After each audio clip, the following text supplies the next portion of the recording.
처장님 질의드리겠습니다.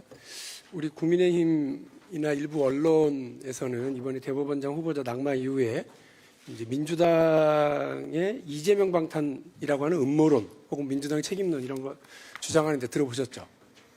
네. 예. 근데 이게 웃긴 게 뭐냐면 민주당 내 이른바 비명이 저예요. 그리고 이제 뭐 수박이라고 공격받기도 하는 사람이 박용진이고요. 그런데 그런 박용진이 이재명 대표 방탄을 위해서 대법원장 낙마에 앞장섰다라고 하는 이런 부실한 음모론도 사실은 문제지만 자칫 사법부의 그 장기 부실 운영을 초래했을지도 모르는 그런 후보자를 지명해서 그 사법부 신뢰의 위기를 초래한 대통령의 잘못된 선택을 국회가 막아선 겁니다. 근데 이거를 비난하면 민주주의의 기본을 모르는 어불성설 아닌가 이제 저는 그렇게 생각을 합니다. 저는 뭐 민주주의는 완벽한 사람들에 의해서 운영되는 게 아니라 시스템에 의해서 운영된다고 보고 있고요. 대통령도 국회의원도 또 우리 판사들도 다 불완전하죠. 그러니까 시스템, 상권 분립, 견제와 균형 이런 걸 통해서 보다 더 나은 결론들을 만들어내기 위해서 노력하는 것 아니겠습니까? 잘못된 인사추천을 대통령이 하면 그 바로잡는 게 국회 역할이라고도 생각을 합니다. 그래서 질문을 드리는데 이번에 대법원장 후보자를 대통령이 지명하는 과정에서 법원이 의견을 개진한 게 있어요? 없습니다. 없죠. 어디서 검증받고 있다 이런 것도 잘 모르시죠? 저희들은 정확하게 모릅니다. 예, 이게 큰일인 겁니다. 그러니까 결론은 그러니까 우리 대법원은 통보받은 거죠. 이 사람이야 하고 그죠? 그리고 나 그 뒷수습 인사청문회 그리고 뭐 낙마의 이 상황까지 다 감당은 지금 대법원이 하고 있는 것 아닙니까? 사법부가. 뭐 그런 셈입니다. 예, 그렇죠. 그러니까 발표 1분 전까지 우리 대법원은 그야말로 깜깜이 상태에 있다가 발표되고 나면 그 뒷수습을 책임지는 상황, 검증 과정도 전혀 개입하지 못하는 상황. 저는 이런 건 좀 문제가 있다고 저는 생각을 합니다.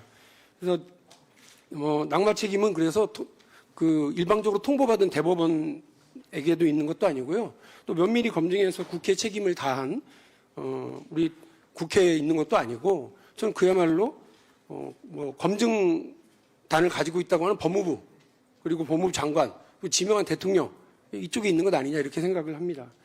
그래서 저 양반 관상 좋네 이렇게 해서 지명받았는지 아니면 제대로 된 검증 절차를 어디서 했는지조차도 모른 채로 대한민국의 삼권 분립의 한 축인 그 대법원장의 인사추천이 있는 이 문제에 대해서 어쨌든 시스템 개선이 필요하다고 생각하고요.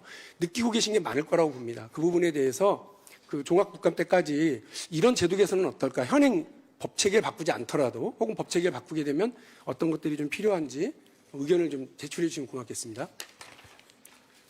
대법원장의 임명과 관련돼서는 역시 대통령과 국회의 네. 권한이기 때문에 저희들 알고 법원이 있습니다.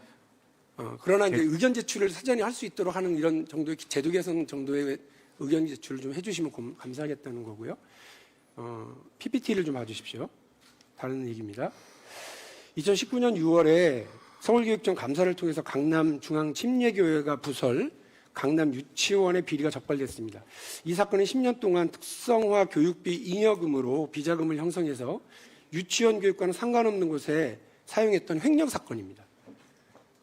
이 부분과 관련해서 교회 측은 서울교육청에 감사처분에 행정소송을 제기했는데 보시는 것처럼 1심, 2심에서는 특성화교육비를 과도하게 거둔 것이 인정돼서 서울교육청이 승소했고요. 그런데 법률심만 판단해야 되는 대법원에서 사실관계가 뒤집힙니다. 당사자가 주장하지도 않은 내용을 통해서 적정하게 산정하여 징수받은 교육비라는 전제를 기반으로 반환 처분을 취소해버린 거예요. 이거는 대법원은 사실관계가 아닌 법리를 따져야 한다고 하는 민사소송법 대원칙 432조를 완전히 무시한 거 아닙니까?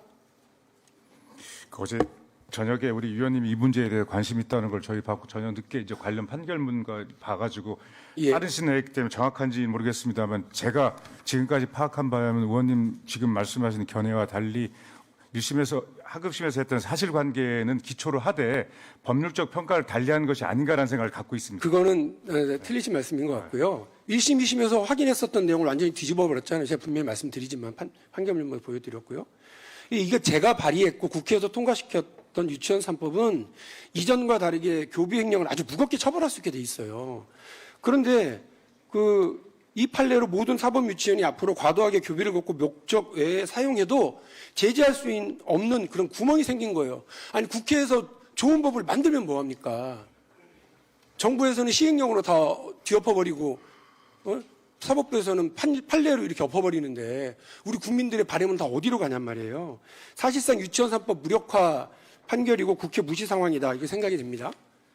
그런데 진짜 중요한 문제는 여기 시작됩니다.